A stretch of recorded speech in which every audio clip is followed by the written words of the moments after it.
প্রথমেই ফেসটাকে ক্লিন করে ময়শ্চারাইজ করে নিয়েছি অ্যান্ড এখন আমি প্রাইমার অ্যাপ্লাই করছি। প্রাইমার এখানে W7-এর প্রাইমারটা খুবই ভালো, এত স্টিকি অ্যান্ড গ্রিপটা এই প্রাইমারটার এত ভালো, মেকআপ একদমই নড়ে না।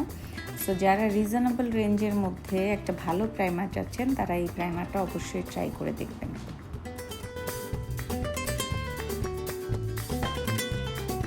কনসিলার প্যালেট থেকে আমি একটা ডার্কার শেড নিয়েছি, যেটা আমি as a colour corrector apply করছি।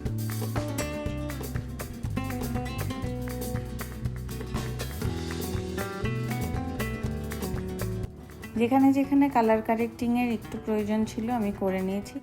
এখন আমি ক্রায়োলনের সুপ্রা কালার, যেটি ড্রাই স্কিনের জন্য অ্যান্ড কম্বিনেশন স্কিনের জন্য খুবই ভালো একটি বেস। সো যারা ভালো কভারেজওয়ালা একটা ফাউন্ডেশন চাচ্ছেন তারা এই ফাউন্ডেশনটি অবশ্যই ট্রাই করে দেখবেন, and it's one of my favourite product. So আমি অলওয়েজ যখন কম্বিনেশন টু ড্রাই স্কিনে কাজ করি অ্যান্ড ফুল কভারেজ চাই, আমি এটা দিয়ে কাজ করি। আমি ব্রাশ দিয়ে অ্যাপ্লিকেশন করার পর এখন আমি একটা বিউটি ব্লেন্ডার নিয়েছি। খুবই সফট হ্যান্ডেডলি আমি ফুল ফেসের ফাউন্ডেশনটা একদম চেপে চেপে স্কিনে বসিয়ে দিয়েছি। সো দ্যাট ওয়ে ফাউন্ডেশনের স্মুথ একটা ফিনিশিং আসে। এখন নার্সের কনসিলার নিয়েছি ফর হাইলাইটিং। আমি হাইলাইটের জন্য নার্সের কনসিলারটা ইউজ করছি। অলওয়েজ হাইলাইটিং স্কিন টোন যেটা রেখেছেন তার থেকে 2 শেড ব্রাইটার করার ট্রাই করবেন। অ্যান্ড কনসিলার প্যালেট থেকে আমি cream bronzer and cream contour এগুলো করে নিচ্ছি। সো এই প্যালেটটাও একটা খুবই সুন্দর প্যালেট, যেখানে আপনি সব রকমের কালার পেয়ে যাবেন। এটা মেবি শপারেলসের। আর এখন আমি একটা লিকুইড ব্লাশ ইউজ করছি। আপনি যে কোনো ব্র্যান্ডের ইউজ করতে পারেন, জাস্ট মেক শিওর যে আপনি কি কালারটা অ্যাপ্লাই করছেন অ্যান্ড কোথায় অ্যাপ্লাই করছেন, দ্যাট ইজ ইম্পর্ট্যান্ট। সো ভালো করে আমি প্রথমে কন্ট্রোরটা অ্যাপ্লাই করে নিলাম, দেন ব্লাশ অ্যাপ্লাই করে নিলাম। এখন আমি হাইলাইটিং অ্যাপ্লাই করে নিব। সো সুন্দর মতো ড্যাব ড্যাব মোশনে অ্যাপ্লাই করতে হবে, কোনো রকমের ড্র্যাগিং করা যাবে না, বিকজ এখন অনেক প্রোডাক্ট হয়ে গেছে স্কিনে।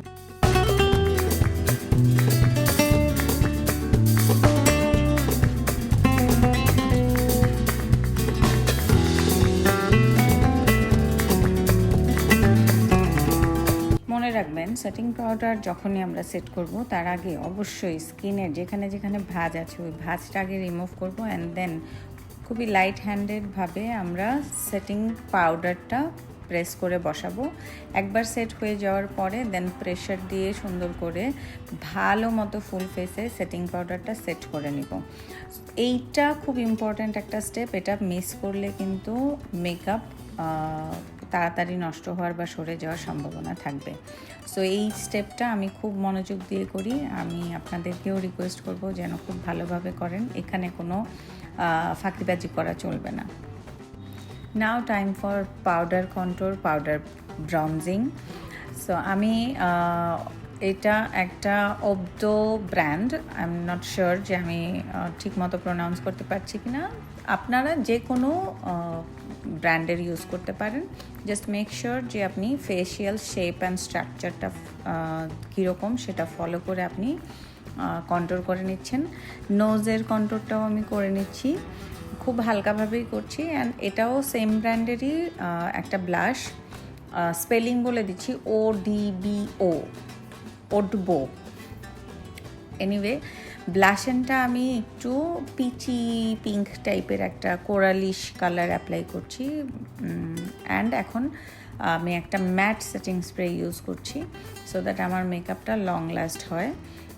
এখানে আমি matte and dry skin combination product use করেছি। সো প্রোডাক্ট নলেজ খুব ইম্পর্ট্যান্ট। আপনারা যারা মেকআপ আর্টিস্ট হতে চান তারা অবশ্যই প্রোডাক্টের নলেজ নিয়ে কাজ করলে আপনি সব প্রোডাক্ট দিয়ে সব রকমের স্কিনই কাজ করতে পারবেন। সো ফাইনালি আমরা আইব্রাউজে চলে এলাম। আইব্রাউজটা আমি ব্রাশ করে ক্লিন করে নিলাম, অ্যান্ড এখন আমি ABH'ের ইবনি শেডটা দিয়ে আমি ওর আইব্রাউজটা করে নিচ্ছি।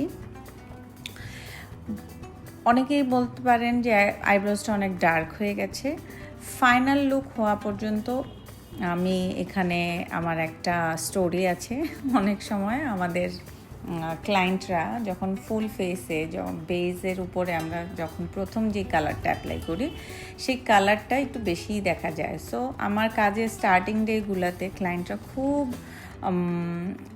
প্যানিক হয়ে যেত অ্যান্ড পরবর্তীতে আমি ক্লিন করে ফেলতাম, এরপরে মেকআপ শেষে আইব্রোজই দেখা যেত না। সো প্যানিক হওয়ার কিছু নেই, যখন ফুল মেকআপ হয়ে যাবে আপনার আইব্রোজ একদম পারফেক্ট লাগবে। আমি এখানে নার্সের কনসিলারটা দিয়েই আইব্রোজটাকে ক্লিন করে নিচ্ছি এবং আই বেসটাও আমি সেম কনসিলার দিয়েই করে নিয়েছি। আপনারা এখানে চাইলে আইশ্যাডো বেসও ইউজ করতে পারেন। সো কনসিলার দিয়েও খুব ভালো কাজ হয়। এনিওয়ে আমি সুন্দর করে ব্লেন্ড করে নিলাম। এইখানে আমার আই মেকআপের রেকর্ডিংটা কেন হলো না আমি জানি না, জাস্ট আমি বলে দিচ্ছি যা যা করেছি। আমি লাইট ব্রাউন কালার দিয়ে ক্রিজে করেছি অ্যান্ড একটা লাইট ইয়েলোইশ গ্রিন একটা কালার অ্যাপ্লাই করেছি অ্যান্ড আউটার কর্নারে ডিপ গ্রিন অ্যাপ্লাই করেছি অ্যান্ড ব্ল্যাক শ্যাডো দিয়ে একটু ইনার কর্নারটা করে নিচ্ছি। ববের লাইনার দিয়ে আমি ফ্রন্টের এরিয়াটুকুকে শার্প করে নিয়েছি ইনার কর্নারে অ্যান্ড টেকনিকের মাস্কারা অ্যাপ্লাই করেছি।